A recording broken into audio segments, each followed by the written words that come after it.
எல்லாருக்கும் வணக்கம். இது உங்கள் study with Darshan YouTube channel. நம்ம இந்த வீடியோவில் February 10 மற்றும் 11 இந்த 2 தேதிகளுக்கான கரண்ட் அஃபேர்ஸ் பார்க்க போகிறோம். ஸ்டார்ட் பண்ணலாம். ஃபர்ஸ்ட் கொஸ்டின், எந்த ஆண்டிற்குள் யானைக்கால் நோய் இல்லாத இந்தியாவை உருவாக்க இலக்கு நிர்ணயிக்கப்பட்டுள்ளது? ஆன்சர் 2027 ஆண்டுக்குள்ள இந்தியாவில் யானைக்கால் நோயை ஒழிக்கிறதுக்கு இலக்கு நிர்ணயிக்கப்பட்டிருக்கு அப்படின்னு சொல்லிட்டு மத்திய சுகாதாரத்துறை அமைச்சர் JP நட்டா தெரிவிச்சிருக்காங்க. இந்த யானைக்கால் நோய் அப்படிங்கிறது பார்த்தீங்கன்னா லிம்பாட்டிக் பைலேரியாசிஸ் அப்படின்னு சொல்லிட்டு அழைக்கப்படுது. யானைக்கால் நோய்னா கால்லாம் பார்த்தீங்கன்னா நல்லா பெருசாக வீங்கிரும். நீங்கள் கேள்விப்பட்டிருப்பீங்க, பார்த்துருப்பீங்க. இந்த நோயினால் பாதிக்கப்பட்டவங்க பிக்சர்ஸ்லாம் ஸ்கூல் புக்லேயே பார்த்துருப்போம். இந்த கால் பார்த்தீங்கன்னா ரொம்ப பெருசாக வீங்கியிருக்கும். அதுதான் வந்து யானைக்கால் நோய் அப்படின்னு சொல்லிட்டு சொல்லுவோம்.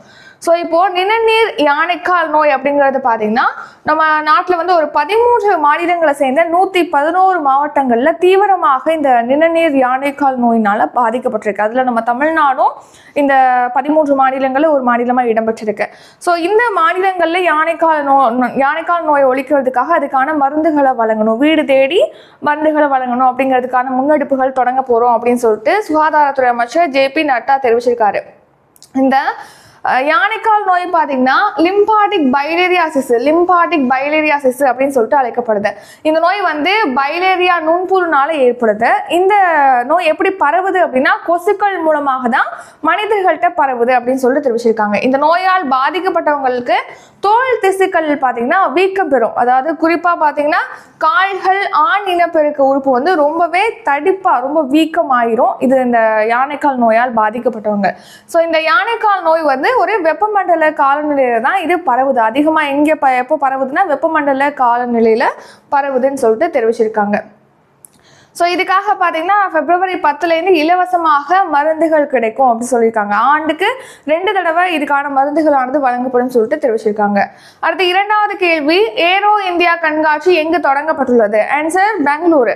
ஸோ பார்த்தீங்கன்னா பெங்களூரில் தான் இப்போ ஏரோ இந்தியா கண்காட்சியானது தொடங்கப்பட்டிருக்கு. விமானங்கள் கண்காட்சி, அதாவது இந்த வருஷம் நடத்தப்படுவது 15வது பதிப்பு. 15வது இந்திய விமான தொழில் கண்காட்சி பெங்களூர்ல எலஹங்கா விமானப்படை தளத்துல தொடங்கப்பட்டிருக்கு. இதை யார் தொடங்கி வச்சிருக்கா அப்படின்னா பாதுகாப்பு அமைச்சர் ராஜ்நாத் சிங் அவர்கள் தான் தொடங்கி வச்சிருக்காங்க. ஸோ இந்த ஏரோ இந்தியா கண்காட்சியை தொடங்கி வச்சுட்டு அவர் பேசிய போது என்னென்ன முக்கியமான விஷயங்கள்லாம் சொல்லியிருக்காரு அப்படின்னா, இந்த பட்ஜெட் தாக்கல் செஞ்சாங்க இல்லையா 2025 to 26 நிதியாண்டுக்கான பட்ஜெட், அந்த பட்ஜெட்ல பாதுகாப்பு துறைக்கு பார்த்தீங்கன்னா 6.81 லட்சம் கோடி ஒதுக்கீடு செய்யப்பட்டிருக்கு. ஸோ முன்னாடி தாக்கல் செஞ்ச பட்ஜெட்டை விட இந்த தொகை வந்து 9.53% கூடுதலாக இருக்கு அப்படின்னு சொல்லிட்டு தெரிவிச்சிருக்காங்க.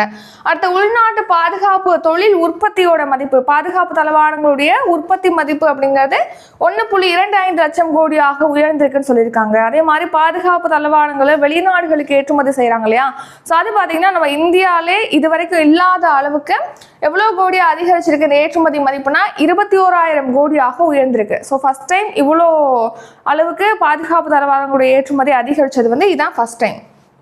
அடுத்த மூன்றாவது கேள்வி, ஜன்தன் திட்டம் எந்த ஆண்டு தொடங்கப்பட்டது? ஆன்சர் 2014 ஆண்டு.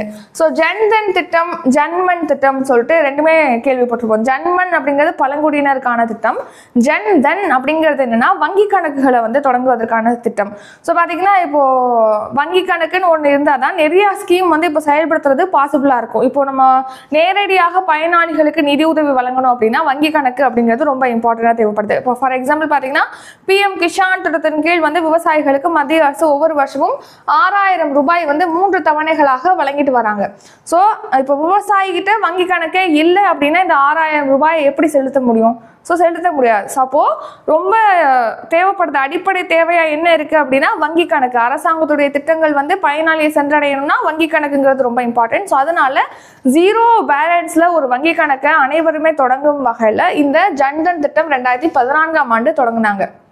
ஸோ இந்த ஜன்தன் வங்கி கணக்கு திட்டம் தொடங்கப்பட்டதுலேருந்து இப்போ 54.54 கோடி கணக்குகள், வங்கி கணக்குகள் தொடங்கப்பட்டிருக்கு இந்த திட்டத்தில் அப்படின்னு சொல்லி தெரிவிச்சிருக்காங்க. ஜன்தன் வங்கி கணக்குகள் 54.58 கோடி கணக்குகள் தொடங்கப்பட்டிருக்குன்னு சொல்லிட்டு நிதியமைச்சர் நிர்மலா சீதாராமன் அவர்கள் தெரிவிச்சிருக்காங்க.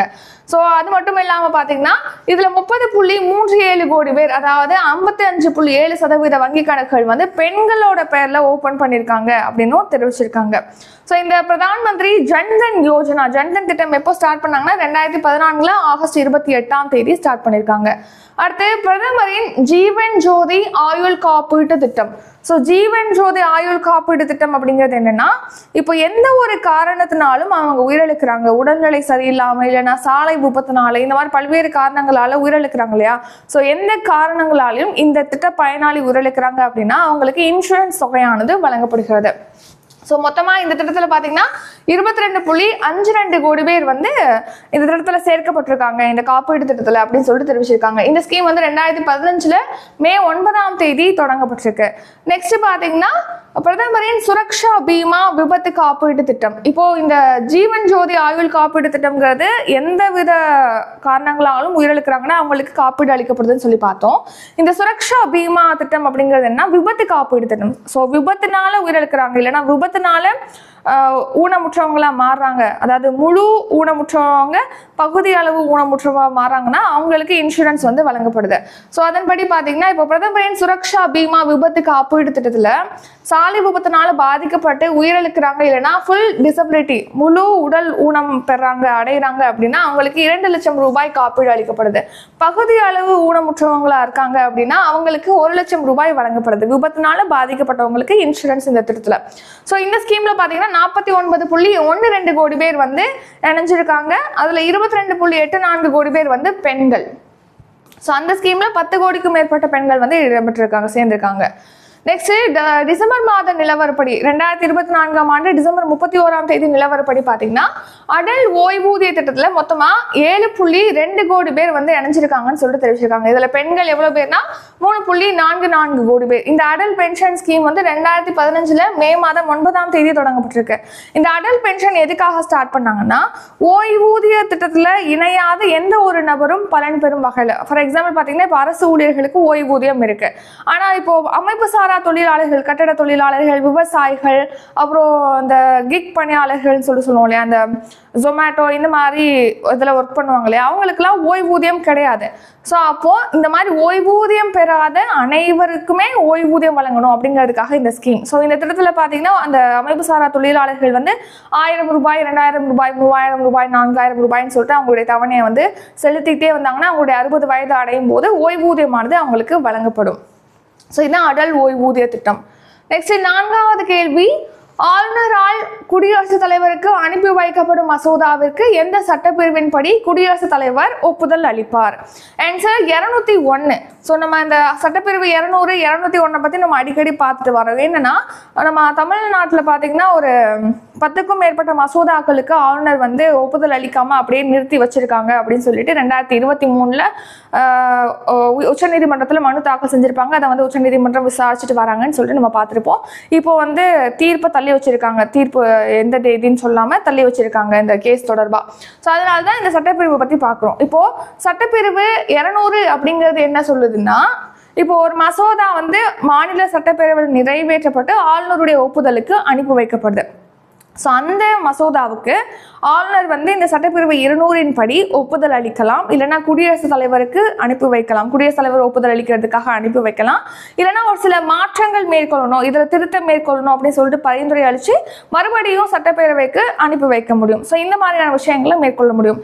இப்போ 201 அப்படிங்கிறது என்னன்னா, இந்த 200 ஆர்டிகல் 200 பயன்படுத்தி குடியரசுத் தலைவருக்கு ஒரு மசோதாவை அனுப்பி வச்சுட்டாங்க ஆளுநர் அப்படின்னா 201 சட்டப்பிரிவு 201 பயன்படுத்தி குடியரசுத் தலைவருக்கு அனுப்பப்பட்ட அந்த மசோதாவுக்கு குடியரசுத் தலைவர் அனுமதி அளிக்கலாம், அதாவது ஒப்புதல் அளிக்கலாம், இல்லைன்னா அதை திருப்பி அனுப்பலாம். இந்த மாதிரியான அதிகாரங்கள் வந்து சட்டப்பிரிவு 201 படி குடியரசுத் தலைவருக்கு வழங்கப்படுகிறது. அதே மாதிரி 111 இது என்னன்னா, இதுவும் குடியரசுத் தலைவருக்கான அதிகாரம் தான். நாடாளுமன்றத்தில் இப்போ நம்ம பார்த்தது சட்டப்பேரவையில் நிறைவேற்றப்படக்கூடிய மசோதான்னு சொல்லி பார்த்தோம்.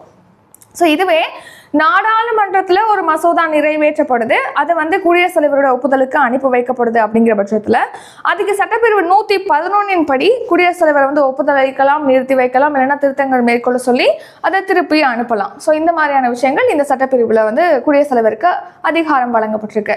அடுத்த 5வது கேள்வி, ஸ்மார்ட் மீட்டர்கள் பொருத்தும் பணி எந்த ஆண்டு நிறைவு செய்யப்படும் என்று மத்திய அரசு தெரிவித்துள்ளது? ஆன்சர் ஆப்ஷன் பி 2026 மார்ச் மாதம். ஸோ பார்த்தீங்கன்னா இப்போ நம்ம எவ்வளோ மின்சாரம் பயன்படுத்திருக்கோம் அப்படின்னு சொல்லிட்டு நம்ம மின்சார கட்டணம்லாம் வந்து செலுத்திட்டு வரோம் இல்லையா?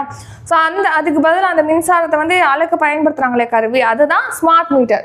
ஸோ இது வந்து மின்சாரம் எவ்வளோ பயன்படுத்திருக்கோம், மின்னழுத்தம், அப்புறம் மின்னோட்டம், இதை வந்து அளவிட்டு அது தொடர்பான தகவல்களை வழங்கக்கூடிய ஒரு சாதனம் தான் ஸ்மார்ட் மீட்டர். இந்த ஸ்மார்ட் மீட்டர் பொறுத்து பணியானது தொடங்கியிருக்காங்க இந்தியாவில். இப்போ இந்த பணி 2026 ஆண்டு மார்ச் மாதம் முடிவடையும் சொல்லியிருக்காங்க. ஸோ மொத்தமாக பார்த்தீங்கன்னா புதுப்பிக்கப்பட்ட மின் விநியோகத்துறை திட்டத்தின் கீழ் நம்ம நாட்டில் மொத்தமாக 29.33 கோடி ஸ்மார்ட் மீட்டர்களை பொருத்துறதுக்கு ஒப்புதல் அளிச்சிருக்காங்க. இப்போ இதில் 99 லட்சம் ஸ்மார்ட் மீட்டர்கள் தான் பொருத்திருக்காங்க. ஸோ இந்த லெவலுக்கு இன்னும் ரீச் பண்ணவே இல்லை, 4% மட்டும்தான் அந்த பணியை முடிச்சிருக்காங்க. இதை 2026 ஆண்டு மார்ச் மாதத்துக்குள்ளே முடிப்பாங்கன்னு சொல்லிட்டு தெரிவிக்கிறாங்க. ஆறாவது கேள்வி, ராட்டர்டாம் ஓபன் ஆடவர் டென்னிஸ் போட்டியில் சாம்பியன் பட்டம் வென்றவர் யார்? Answer Carlos Alcaraz. So Spain நாட்டை சேர்ந்த கார்லோஸ் அல்கராஸ் தான் இப்போ ரீசெண்டாக நடைபெற்ற ராட்டர்டாம் ஓபன் ஆடவர் டென்னிஸ் போட்டியில் சாம்பியன் பட்டம் வின் பண்ணியிருக்காரு. இந்த போட்டி பார்த்தீங்கன்னா நெதர்லாந்தில் நடைபெற்றது. இதில் கார்லோஸ் அல்கராஸ் வின் பண்ணியிருக்காரு. ஸோ இதன் மூலமாக ஸ்பெயின் நாட்டை சேர்ந்த ஒரு வீரர் வந்து இந்த போட்டியில் சாம்பியன் ஆகிறது இதுதான் ஃபர்ஸ்ட் டைம். அந்த சாதனையை வந்து கார்லோஸ் அல்கராஸ் படைச்சிருக்காரு. ஸோ இறுதி ஆட்டத்தில் டி மினாரை வீழ்த்தி கார்லோஸ் அல்கராஸ் சாம்பியனாக இருக்காரு. அது மட்டும் இல்லாமல் இப்போ ரீசெண்டாக அமெரிக்காவில் டல்லாஸ் ஓப்பன் ஆடவர் டென்னிஸ் போட்டி நடைபெற்றது. இதில் கனடாவை சேர்ந்த டென்னிஸ் வீரர் டெனிஸ் ஷபோவலோவ் வந்து சாம்பியனாக இருக்காங்க. ஷபோவலோவ். அடுத்து ஏழாவது கேள்வி, பரீட்சா பே சர்ச்சா கீழ்கண்ட யாருடன் தொடர்புடையது? ஆன்சர் ஆப்ஷன் பி மாணவர்கள். ஸோ பார்த்தீங்கன்னா இப்போ எக்ஸாம்னா வந்து யார் பயப்படுவா? மாணவர்கள் தான் பயப்படுவாங்க. இந்த ஸ்கூல் ஸ்டூடெண்ட்ஸ்லாம் பார்த்தீங்கன்னா இப்போ எக்ஸாம் நெருங்கிட்டு வர்றதுனால ஒவ்வொரு வருஷமும் பார்த்தீங்கன்னா பிரதமர் நரேந்திர மோடி அவர்கள் வந்து இந்த பரீட்சா பே சர்ச்சா அப்படிங்கிற நிகழ்ச்சியில மாணவர்களோட உரையாடுவார். இந்த எக்ஸாம்ங்கிறது ஒரு பெரிய விஷயம் கிடையாது, இதுக்கப்புறம் நிறைய இருக்கு, இந்த மாதிரி அதை பற்றி இந்த தேர்வு பற்றி பயப்படக்கூடாது அப்படிங்கிறதுக்காக இந்த நிகழ்ச்சியில் பிரதமர் மோடி அவர்கள் மாணவர்களோட எப்போதுமே பங்கேற்று உரையாற்றிட்டு வராரு. ஸோ அந்த நிகழ்ச்சியோட பேர் தான் பரீட்சா பே சர்ச்சா. இந்த வருஷம் 8வது பதிப்பானது நடத்தப்பட்டிருக்கு. ஸோ ஃபர்ஸ்ட் எப்போ நடத்துனாங்கன்னா 2018 நடத்திருக்காங்க. அடுத்து 8வது கேள்வி, இரும்பு மற்றும் அலுமினியத்துக்கு கூடுதலாக 25% வரி விதித்த நாடு எது? Answer America. ஸோ பார்த்தீங்கன்னா அமெரிக்காவில் இறக்குமதியாகக்கூடிய இரும்பு மற்றும் அலுமினியத்துக்கு ஏற்கனவே வரி வந்து விதிக்கிறாங்க. அதை விட கூடுதலாக 25% வரியானது விதிக்கப்படும் சொல்லிட்டு அமெரிக்க அதிபர் டொனால்ட் ட்ரம்ப் வந்து அறிவிச்சிருக்காரு. ஸோ உங்களுக்கான கொஸ்டின், டொனால்ட் ட்ரம்ப் வந்து அமெரிக்காவுடைய எத்தனையாவது அதிபர்? இதுக்கான ஆன்சரை கமெண்ட் பண்ணிருங்க. இது உங்களுக்கான கொஸ்டின். ஸோ உலகத்தில் இருக்கக்கூடிய அனைத்து நாடுகள்லேருந்தும் அமெரிக்காவில் இறக்குமதி செய்யப்படக்கூடிய இரும்பு மற்றும் அலுமினியத்துக்கு இப்போ கூடுதலாக 25% வரி விதிக்கப்படும் சொல்லிட்டு இப்போ அதிபர் டொனால்ட் ட்ரம்ப் வந்து அறிவிச்சிருக்காரு. அடுத்து 9வது கேள்வி, எந்த மாநிலத்தின் முதல்வர் பிரேன் சிங் ராஜினாமா செய்துள்ளார்? ஆன்சர் மணிப்பூர். ஸோ இவர் தெரியாமல் இருக்க முடியாது, ஏன்னா மணிப்பூர்ல பார்த்தீங்கன்னா ஒரு பெரிய கலவரமே நடந்துச்சு, நம்ம பார்த்துருப்போம். அதாவது மணிப்பூர்ல பார்த்தீங்கன்னா மைதை சமூகத்தினருக்கும் குகி பழங்குடியினருக்கும் இடையே ஒரு இனக்கலவரமானது நடைபெற்றது. அந்த கலவரத்தில் நிறைய பேர் உயிரிழந்துட்டாங்கன்னு கூட நம்ம செய்திகளில் அடிக்கடி நம்ம பார்த்துருப்போம். ஸோ அதை எடுத்து பார்த்தீங்கன்னா இப்போ அந்த மணிப்பூர் கலவரம் நடந்து 2 வருஷம் ஆச்சு. இப்போ வந்து அவருடைய பதவியை ராஜினாமா செஞ்சிருக்காரு பிரேன் சிங். ஸோ இவர் மணிப்பூருடைய சீஃப் மினிஸ்டர். மணிப்பூருடைய ஆளுநர் யாருன்னா அஜய்குமார் பல்லா. அஜய்குமார் பல்லாட்ட பிரேன் சிங் வந்து அவருடைய ராஜினாமா கடிதத்தை சமர்ப்பிச்சிருக்காரு. மணிப்பூருடைய தலைநகரம் எது அப்படின்னா இம்பால். அடுத்து 10வது கேள்வி, திருச்சி பறவைகள் பூங்காவை தொடங்கி வைத்தவர் யார்? ஆன்சர் உதயநிதி ஸ்டாலின். ஸோ பார்த்தீங்கன்னா துணை முதலமைச்சர் உதயநிதி ஸ்டாலின் அவர்கள் தான் இப்போ திருச்சி பறவைகள் பூங்காவை தொடங்கி வச்சிருக்காங்க. திருச்சியில பறவைகள் பூங்காவை. ஸோ இந்த பறவைகள் பூங்கா வந்து நமக்கு நாமே திட்டத்தின் கீழ் அமைக்கப்பட்டிருக்கு. நமக்கு நாமே திட்டம் பற்றி நம்ம ஏற்கனவே பார்த்துருப்போம். அதாவது அந்த ஒரு பகுதியில் இருக்கக்கூடிய மக்கள் இல்லைன்னா சமூக நல அமைப்புகள், தொண்டு நிறுவனங்கள் வந்து இப்போ அங்கே சாலை போடணும் விரும்புகிறாங்க, இல்லைன்னா ஒரு பூங்கா அமைக்கணும் விரும்புகிறாங்க அப்படின்னா நிறைய பேர் வந்து சூஸ் பண்ணி போடணும்னு நினச்சி ஓட் பண்ணி அந்த திட்டத்தை சூஸ் பண்ணி அதுக்கான ஒரு பகுதி நிதியை வந்து அந்த மக்கள் கொடுக்குறாங்க. 2 பங்கு நிதியை வந்து மாநில அரசு போட்டு அந்த திட்டத்தை நிறைவேற்றி கொடுப்பாங்க. அதுதான் வந்து நமக்கு நாமே திட்டம். ஒரு திட்டம் நமக்கு தேவைப்படுது, அதாவது ஒரு பூங்கா அமைக்கணும்னு நினைக்கிறாங்க அந்த நகரத்து மக்கள் அப்படின்னா அவங்க அதை சூஸ் பண்ணி அதுக்கான 1 பங்கு நிதியை அவங்க திரட்டி கொடுக்கணும். மீதி 2 பங்கு நிதியை வந்து மாநில அரசு போட்டு அந்த திட்டத்தை அவங்க அமைச்சு தந்துருவாங்க. அதான் வந்து நமக்கு நாமே திட்டம். இது எப்போ ஸ்டார்ட் பண்ணாங்க அப்படின்னா டிசம்பர் மாதம் 2021 ஆண்டு 2021 டிசம்பர் மாதம் தொடங்கி வைக்கப்பட்டது. ஸோ இப்போ இந்த திட்டத்தின் கீழ் பார்த்தீங்கன்னா திருச்சியில வந்து அந்தநல்லூர் ஒன்றியத்துல கம்பரசம்பேட்டை ஊராட்சி பகுதியில் 4.02 ஏக்கர் பரப்பளவுல பறவைகள் பூங்காவானது அமைக்கப்பட்டிருக்கு. இதை முதலமைச்சர் துணை முதலமைச்சர் உதயநிதி ஸ்டாலின் அவர்கள் தொடங்கி வச்சிருக்காங்க. ஸோ இந்த திருச்சி பறவைகள் பூங்கா வந்து 18.63 கோடியில் அமைக்கப்பட்டிருக்கு. Next short news. இப்போ ரீசெண்டாக Chennai open ATP tennis challenger போட்டி நடைபெற்றது. அதில் ஆடவருக்கான ஒற்றையர் பிரிவில் பிரான்ஸ் நாட்டை சேர்ந்த கைரியன் ஜாக்கெட் வந்து சாம்பியன் ஆயிருக்காரு.